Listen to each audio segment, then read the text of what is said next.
in here, right? See if we can brighten this up. Not really. I got no idea. 2 seconds.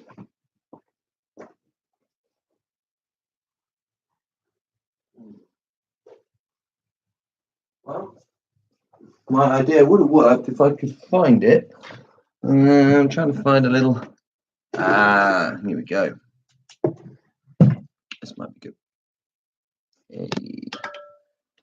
Yeah. Okay. Okay. Like that.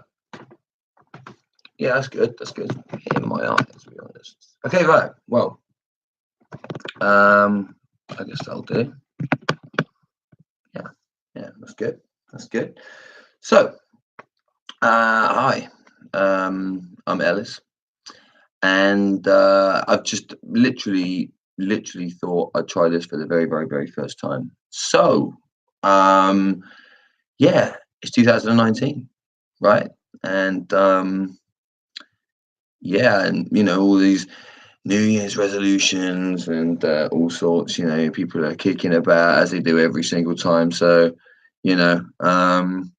God, I'm going to jump in by being ultra judgmental and stereotypical, and straight away by saying, I bet people are going to, I'm going to go out smoking, I'm going to go out drinking, dry January, I'm going to lose weight, I'm going to go to the gym, I'm going to, you know what? I remember times when I used to say things like that as well. And I'm not, don't get me wrong, if anybody does these things, I wish you the best of luck. But I just gave up saying these things because, I just did stick to them. And I found as well that if you make rules, or if I make rules, I make them to break them, to be honest. And yeah, I find that if I don't set myself a boundary, it doesn't put the pressure on. So, hey, that works for me. So, yeah, I'm not making any New Year's resolutions. I'm just going to continue trying to make the best version of myself, which is a funny statement, actually, making the best version of yourself, because it's like, so there's multiple ones. I mean, apparently there's multiple infinite dimensions, so therefore there's multiple me's, but the one I'm doing now is not, I don't know, the best version. I'm going to better myself. I'm going to aim to better myself, onwards and upwards, onwards and upwards. I'm going to aim not to regress and fall into the stereotype of insanity, which is trying the same thing over and over and over and expecting different results. I'm going to try to live by that. I'm also going to try and focus on living by genuinely not regretting, and genuinely seeing every single experience, occurrence, happening, act, situation as positive, which is very hard sometimes, because you sometimes things happen or you do things and you just think, how on earth can it be positive? My dog, this is Lukey, people call him Loki, god of mischief. He's blue. He's a really good boy. He's my best friend. Yeah, anyway, where was I? So anyway, it's 2019, and I just want to chat about about everything. Literally everything. So let's go. So yeah, in 2018, a lot of things happened. You know what? It was the strangest year I've ever had. It really was, and I don't think I was alone in thinking that. 'Cause I spoke to a lot of people that said and thought the same. What about you, Luke? What about you? Did you think last year was a strange year, or did you like it? Hey, cuddle. Yeah, it was a strange year last year. A lot of things happened, and personally for me, I had a lot of negative occurrences around me that, as I said a minute ago, I'm going to do my best to turn into positives by saying they were lessons. I'm going to learn from them. I'm not going to let them eat away at me. I'm not going to dwell on them. I'm not going to think about them. I'm just going to have, use them at the time to move on and become a better version. So yes, let's do that. Um, yeah, personal things. I had, the old, friends, so-called friends, stabbing you in the back, family not turning out to help when you thought they would, or maybe even being the source of it sometimes. And I don't want to get too personal about it, but yeah, some really, really strange things happened. And anyway, yeah, I've ended up, me and my girl, my wife, of 11 years. We were in this together, and we found that we were very ill treated by people that we thought loved us. Um, and I can genuinely, hand on heart, say that we didn't deserve it. These people have apologized. They are sorry, but it's a little too late. Anyway, no grudges, and all that. But due to that, which is what I'm getting to, we ended up spending a lot of time, well, completely all the time. We just locked ourselves away and basically reclused and stayed in, which is completely. How you doing, Luke? Which is completely unique and what a bit odd for us, because we've always been socialised. I've always been a DJ, a socialite.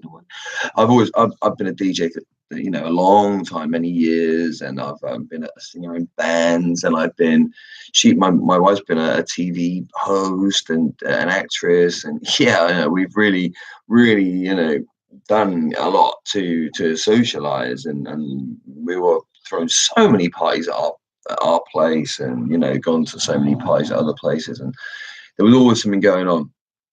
But last year we just had enough, and enough was enough, and so we just did the complete opposite. Of course, it shocked everyone we knew, and yeah, many we heard the rumors, we heard the speculations about why and well. But anyway, what I'm getting to is that we spent a lot of time soul searching. Don't want to get too deep and morbid, but we did actually lose a baby as well last year, and yeah, so that was halfway through the year. So anyway, we spent a lot of time soul searching just with each other, and she's my best friend. I mean, I can't possibly think of anything better and be more blessed. I mean, it's 11 years now, and we're twin flames. If that's one step above soulmates, if you don't know. That's one of the things we found out. So yeah, it started off basically because we got enlightened and shown. Enlightened, is that the word? Introduced to a guy called Ralph Smart. He does Infinite Waters is his YouTube channel, and he does really great videos that are just about alternative thinking, spiritual thinking, anything to do with the chakras, meditation, astral projection, synchronicity, all that stuff.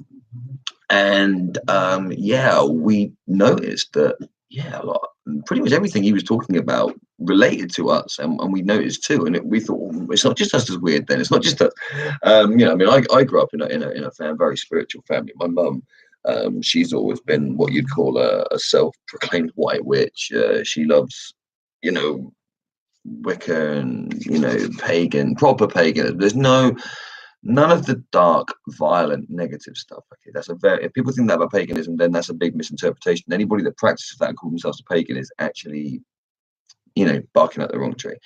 So anyway, she's a very spiritual person. She's very deep. She's very loving. There's no animosity. There's no negativity with her. It's all peace and love. She's an old hippie.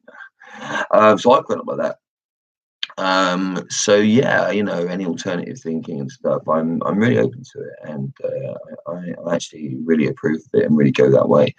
So anyway, what all the things, it was synchronicity with numbers, seeing 11, seeing 22, seeing 33, seeing just sequences of numbers over and over and over, and it's like, you must know what I mean. What is that?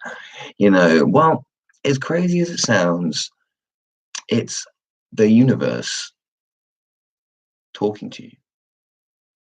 I know. You're ready to switch soft now and go, what is this guy on? Despite what I'm on or not on. Yeah, it is genuinely seems to be the universe, which is, you might say, why, letting you know that it notices you. So therefore, it exists. I mean, you might say, "Well, I know the universe exists." But it's like, well, you may think you do, but in what way? And everybody has a religion, a faith, a belief system, whatever. But the universe is what it is, and it wants you to know when you're on the right track or on the wrong track. And a lot of it's, you can feel it. You know that feeling, and people say it's in my stomach, a gut feeling, gut instinct, gut. Yeah, that is one way. And you know what? If you listen to that, which I've always said, and I have failed to listen so many times. I mean, for example, the other night, I had that feeling strong. I shouldn't go out. 3 a.m. it was to go to the shop, and I've lived in London 10 years, and I always go to the shop. Never, and I had this feeling. I was on my own, and so I left my phone.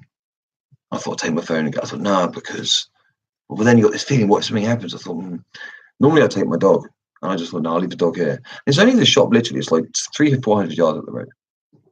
24-hour shop. Thought I'd go and get a drink. Someone told me not to. I went up and did it. You know what? First time ever, 2 guys, they jumped me. Yeah, I actually got robbed. Now, luckily, one had a knife too, and it's awful. This is on New Year's Day. Okay, 3 o'clock in the morning, New Year's Day, just after New Year's Eve, and these 2 guys walking down, stopped me, asked me for a light. Happy New Year. You got a cigarette? No, I don't smoke. Have you got a wallet? Hey, give us your wallet. Anyway, I just gave it to him. Yeah, so anyway, I came home and I kicked myself because I thought I knew I shouldn't have gone, and why did I disobey? Anyway, that's an example, and this year I'm going to really, really, really try hard not to, not to disobey my gut feeling. So yeah, anyway, we're going back to it. We started paying attention to the synchronicity, and we started doing one of the videos. Now, I've never been a big alien extraterrestrial conspiracy person, to be honest with you. I'm totally open-minded, and I'd be very ignorant to think that anyone would think that we're the only thing in the universe. And I mean, look at the amount of animals and creatures we've got. I mean, there's proof, right, that there's life. You say on this planet, is it a planet? Anyway, as another topic. But I believe in, look, there's life here. It could be life anywhere. Right? So one of the videos Ralph on his channel talked about was 10 secrets of the Anunnaki they won't tell you. And I thought, my younger brother, he's always been so into aliens, which is probably one of the reasons I haven't ever looked at it, because I've been like, just please stop. He's obsessed. Not so much anymore, but yeah. Anyway, I thought, okay, so I watched Anunnaki. I'm sure I've heard my younger brother talk about that. And then, of course, it goes into like another name is Nephilim. So I thought, okay, from the Bible. Right. Well, this is where it starts. It just made total sense. If you don't know about the story of the Anunnaki, then you really should. So before I go any further, go and first of all, look up Ralph Smart, Infinite Wars. And second of all, look up the Anunnaki. And watch his video on the secrets of the Anunnaki first. And then I'll come back to me. Okay, so until then, peace.